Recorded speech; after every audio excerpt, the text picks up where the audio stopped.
Říkej mi, táto, že jsem tvá pohádka, panenka maková, Smíšek a Amálka, Vochomůrka Křemílek, Emanuel Motýlek, že mě nikomu nedáš, že nic lepšího nemáš. Tvůj dětský smích, ať v nás na pořád zůstává, vždyť dětský smích každý zadarmo dostává. Ať se ze světa vytratí všechno, co se vyplatí.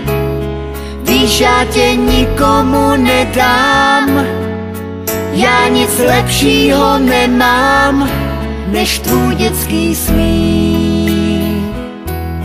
Tvůj dětský smích. Já nic lepšího nemám, než tvůj dětský smích.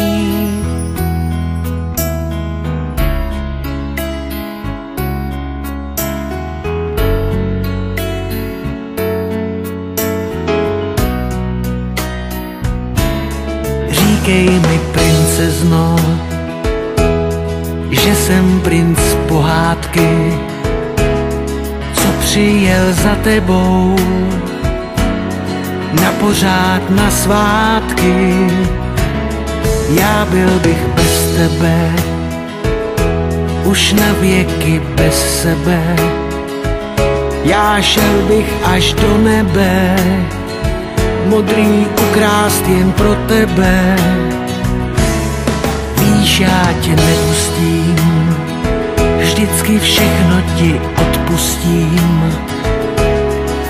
Já tě nikomu nedám, já nic lepšího nemám. Tvůj dětský smích, ať v nás na pořád zůstává, vždyť dětský smích každý zadarmo dostává. Ať se ze světa vytratí všechno, co se vyplatí. Víš, já tě nikomu nedám,